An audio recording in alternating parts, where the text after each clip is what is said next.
Olá, meus amigos, olá, minhas amigas, ligados aqui no canal do NEP Honório Abreu, o nosso canal de estudo, o nosso canal de acolhimento, o nosso canal de reflexão em torno da Consoladora Doutrina e do Evangelho de Nosso Senhor Jesus Cristo. Sábado, dia de continuarmos as nossas ponderações em torno do Livro dos Médiuns, agradecendo a você, meu irmão, agradecendo a você, minha irmã, que nos auxilia sobremaneira a engrandecer esse trabalho, agradecendo aqui a Gladys. A Gladys falou na mensagem anterior, na mensagem de ontem, de sexta-feira, que o amor verdadeiro possa estar sempre entre nós. É isso mesmo, Gladys. O Pedro Eduardo Martins, lá de Frutal, a Cissa de Praia Grande, São Paulo, e o Hamilton aqui de Patos de Minas. Obrigado, gente. Obrigado a todos que nos acompanham. E vamos, com muita tranquilidade, com muita paciência, logo após a nossa vinheta, a nossa apresentação, continuarmos a mergulhar nos conceitos de O Livro dos Médiuns.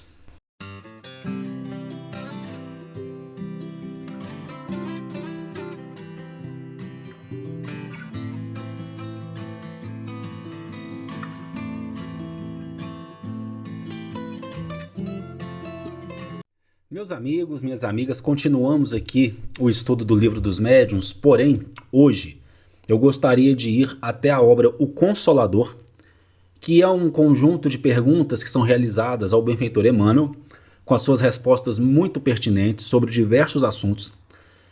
E nessa obra nós temos um capítulo dedicado à mediunidade e fala sobre o desenvolvimento. No questionamento de número 382, indagam ao benfeitor: qual a verdadeira definição da mediunidade? E ele responderá: a mediunidade é aquela luz que seria derramada sobre toda a carne e prometida pelo Divino Mestre aos tempos do Consolador, atualmente em curso na Terra. A missão mediúnica, se tem os seus percalços e as suas lutas dolorosas, é uma das mais belas oportunidades de progresso e de redenção concedidas por Deus aos seus filhos misérrimos. Sendo luz que brilha na carne, a mediunidade é atributo do espírito, patrimônio da alma imortal, elemento renovador da posição moral da criatura terrena, enriquecendo todos os seus valores no capítulo da virtude e da inteligência, sempre que se encontre ligada aos princípios evangélicos na sua trajetória pela face do mundo. Então nós conversávamos semana passada que a mediunidade não foi inventada pelo Espiritismo. A mediunidade não é exclusividade do Espiritismo, é a luz derramada sobre toda a carne. Então, os diversos movimentos religiosos têm as suas manifestações mediúnicas. Vão dar outros nomes, como por exemplo, a manifestação do Espírito Santo e tantos outros aqui que talvez nós não tenhamos a capacidade de delinear, mas não é exclusividade, isso que a gente precisa focar. Não é exclusividade do Espiritismo. O que o Espiritismo faz? Codificado por Allan Kardec. Coloca método. Capacidade de observação, capacidade de estudo, linhas gerais para se trabalhar com segurança, dentro, e aqui eu vou repetir as palavras do benfeitor, dentro dos princípios evangélicos, essa faculdade derramada sobre toda a carne. Pergunta de número 384 da obra O Consolador. Indaga-se ao benfeitor Emmanuel: dever-se-á provocar o desenvolvimento da mediunidade?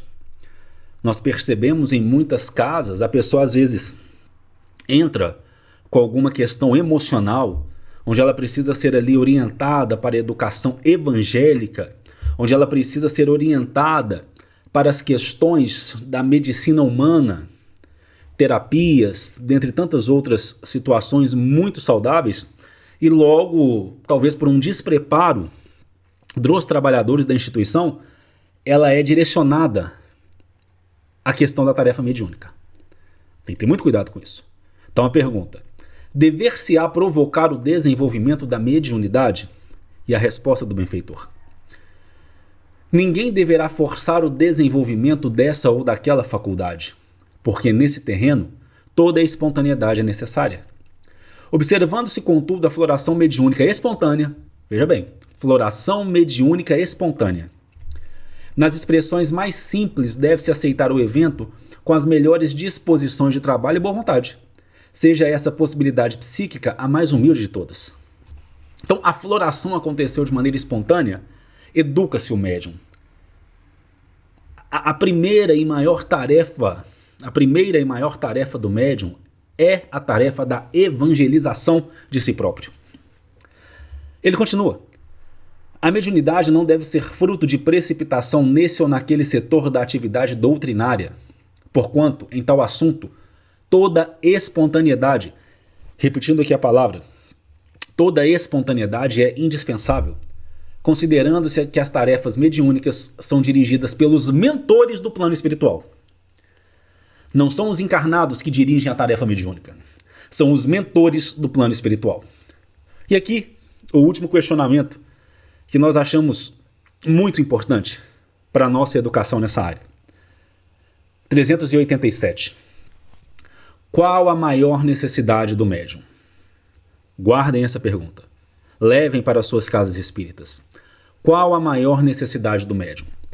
E o benfeitor responderá: a primeira necessidade do médium é evangelizar-se a si mesmo, antes de se entregar às grandes tarefas doutrinárias, pois de outro modo, poderá esbarrar sempre com o fantasma do personalismo em detrimento da sua missão. Evangelizar-se. Essa é a principal tarefa do trabalhador da seara medianímica. Aliás, essa é a principal tarefa de todos nós. Raul Teixeira vai nos dizer que a doutrina espírita não é para todos, né? É para aqueles... Eu estou parafraseando aqui, me corrijam aí nos comentários se eu estiver errado, mas é para aqueles que têm coragem. Porque a doutrina espírita solicita de nós o evangelizar-se, o responsabilizar-se pelos próprios atos, o fazer diferente. Para o médium não seria diferente. Para o médium não seria outra principal tarefa. Evangelizar-se. Levem isso para as casas espíritas. E continuando o nosso livro dos médiuns, ainda estamos na introdução. Enganar-se-ia igualmente quem cresce nesta obra uma receita universal e infalível para formar médiuns. Conquanto cada um encerra em si mesmo o germe das qualidades necessárias para tornar-se médium, essas qualidades não existem senão em graus muito diferentes, e seu desenvolvimento provém de causas que não dependem de ninguém fazê-las nascer à vontade. Espontaneidade. Viu por que eu trouxe Emmanuel? Complementos, subsídios, tá tudo ligado. Espontaneidade. Você não vai ler o livro dos médiuns e formar-se médium. Você vai ler e estudar o livro dos médiuns e vai ter uma segurança para a prática. As nossas reuniões mediúnicas, os nossos grupos de reuniões de intercâmbio espiritual, eles deveriam ter estudos antes do intercâmbio, eles deveriam estudar o livro dos médiuns. Nós estamos perdendo aí, muitos dizem, você é purista. Eu não sou purista, eu sou responsável. Eu sou responsável.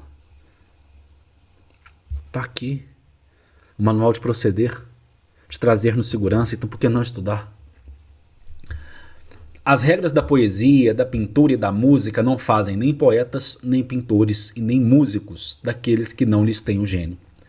Elas guiam no emprego de faculdades naturais. Ocorre o mesmo com o nosso trabalho.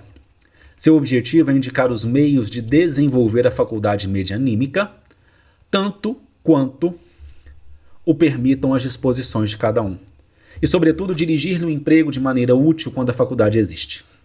Mas nisso não está a finalidade única a que nos propusemos. Ao lado dos médiuns, propriamente ditos, há a multidão que aumenta todos os dias de pessoas que se ocupam com as manifestações espíritas.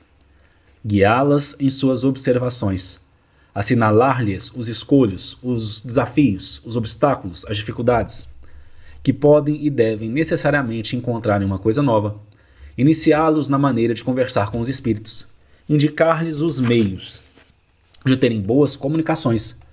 Tal é o círculo que devemos abranger, sob pena de fazermos uma coisa incompleta. Não será, pois, surpreendente encontrar em nosso trabalho informações que, à primeira vista, poderiam parecer-lhe estranhas. A experiência mostrará a sua utilidade. Depois de havê-lo estudado com cuidado, compreender-se-á melhor os fatos que se vier a testemunhar. A linguagem de certos espíritos parecerá menos estranha. Como instrução prática, não se dirige, pois, exclusivamente aos médiuns, mas a todos aqueles que são capazes de ver e de observar os fenômenos espíritas. Está trabalhando na reunião mediúnica, na reunião de intercâmbio, mas não é médium extensivo, está ali na função de dialogador. Eu não gosto da palavra doutrinador. Eu acho a palavra doutrinador muito pesada. Mas você está ali dialogando com os irmãos comunicantes, você está ali na tarefa de sustentação, e às vezes você imagina, eu não preciso estudar o livro dos médiuns. Como não precisa? Como não precisa? Você está lidando com o trabalho. Então é imperioso, é necessário, é uma condição sine qua non o estudo da obra. O estudo sério, o estudo constante da obra. É isso, meus amigos. Encerramos hoje a nossa leitura. Sábado que vem continuamos. Não estamos com pressa. Eu peço desculpa, porque hoje eu estou com a garganta muito inflamada, mas eu espero que tenha ficado inteligível tudo que nós trouxemos. Se gostou, tá muito trabalho pra gente fazer, então se gostou, curte, comenta, compartilha, ajuda a gente aí. E como nós sempre falamos, se Deus quiser e Ele há de querer, até o nosso próximo encontro.